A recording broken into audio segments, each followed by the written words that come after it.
The holidays have a funny way of slowing things down for us and speeding things up all at the same time. There's food on the stove, friends at the door, and family around the table. And somewhere there, a drink needs to get poured. Today, we're talking about holiday drinks, the way they actually show up at home, simple, thoughtful, meant to be shared. I'm Chef Jonathan Frazier, and this is the Edible Valley Podcast.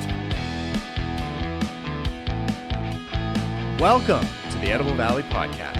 We want to invite you as we embark on a culinary journey through the heart of Vancouver Island. From the fertile fields to the pristine waters of the Pacific Ocean. We'll explore the stories behind the food that nourishes us. Tune in to each episode as we deep dive into the flavors, the traditions, and the innovations that make this a true paradise. Now please join us as we explore our Edible Valley.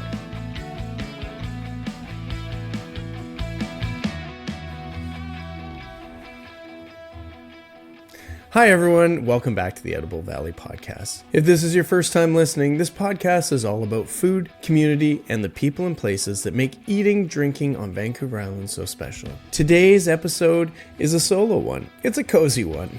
So if you're driving, cooking, or already thinking about that first drink of the night, you're in good company. Full disclosure, remember, drink responsibly. As we're getting into the holiday season, with most of us, that means gathering around the table. Sometimes it's a big table, sometimes crowded table. And tables where squeezing one more chair in and pretending it's totally fine works. Did this the other night up in Cumberland. Friends, family, neighbor, we don't often see.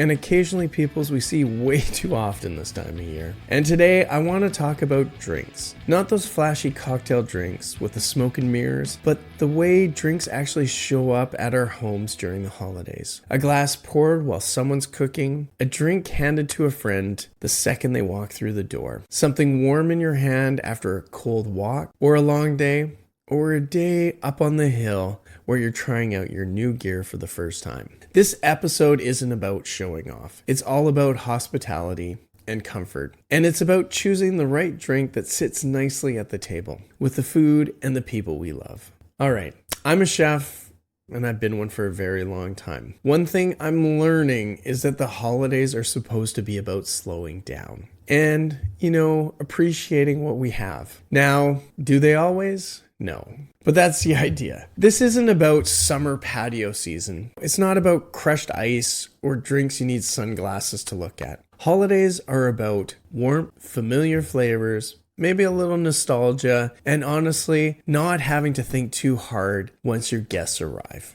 When friends and family are over, I don't want you to be stuck behind the bar making individual drinks all night. I want you to be part of that conversation. I want you to eat. I want you to sit down. And really, I don't want you to be washing shakers till midnight. So the goal is simple.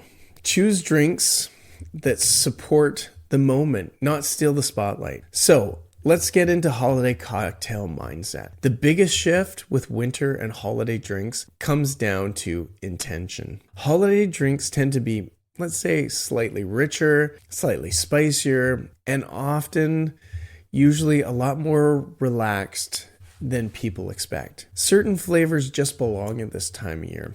I want you to think about it. Cinnamon, clove, nutmeg, star anise. Think about, orange peels, lemon, maybe some grapefruit. And of course, I always love maybe honey, maple, bitters, maybe a little bit of vermouth, right? As a chef, I want to care about mostly is balance, right? Like I really want these things just to balance nicely in the palate. Because if you're already got rich food on the table, roasted vegetables, braised meats, a rich cheese board or dessert, your drink doesn't need to be heavy, sweet, and boozy, right? It's really about something you're going to share with everything. Sometimes the best holiday drinks is the one that keeps people comfortable, laughing, and talking. Not the one they remember for knocking them over halfway through the dinner, right? It's about keeping it nice and simple.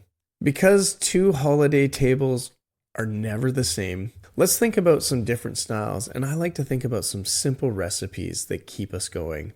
Sparkling and aperitif style drinks, right? These are always my go-to when people first arrive.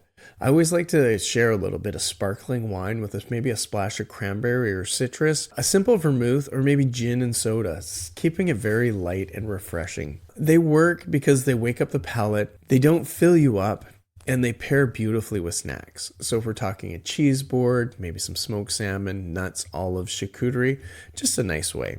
These awesome drinks also say, you're welcome here, take your coat off, the kitchen's warm. Now, as the night goes on, I like to think about getting a little bit richer. I like to shift gears a little bit, and that's maybe we're going to get into maybe doing some nice whiskeys, some rums, some nice aged spirits, something that's going to warm you up inside, right? So I'm thinking old-fashioned style drinks.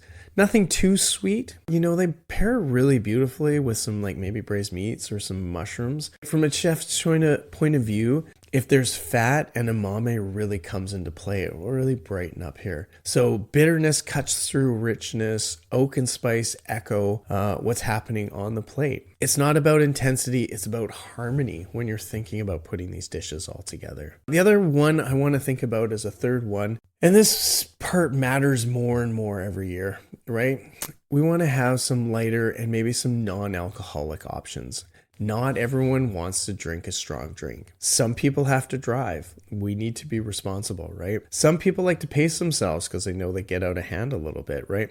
Some people just don't drink at all. So let's keep that beverage options open for everyone. A good host means, good hosting means that everyone feels included and everyone feels part of the evening, right? So working on having some non-alcoholic spirits or some warm cider, maybe a warm eggnog. Those drinks just bring everyone together.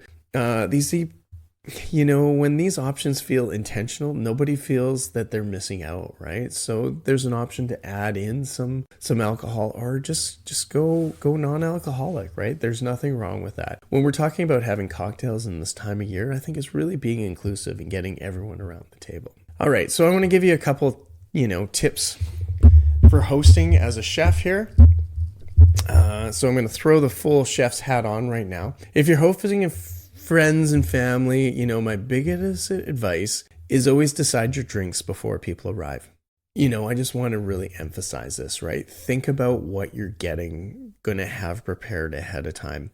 I've made this mistake before where I'm like, I'll just make what everyone wants. No, have a couple options right there. People are pretty easy. If they have their own specific drink, they're going to go to it. But if you have a couple options there, they may just dive in there. And especially if you make them a little bit lighter, as I'm saying, having that nice sparkling wine when someone shows up, that just gets them feeling inclusive, or, a warm toddy, right? There's lots of different options there. So make sure you have your drinks. Think about having one lighter or a non-alcoholic option, because we want to have everyone feeling really inclusive. The other thing we want to look at is doing batching, right? Making sure you have everything set up, prepped, ready to go. Maybe label your bottles, some pre-mix and stuff like that, so you can do it all at one time. I also like to think about prepping your garnishes, making sure you have all your garnishes ready so that, those little bit of garnishes just add something to every meal. Because once guests arrive, your job isn't just to be a bartender, right? It's to be the host.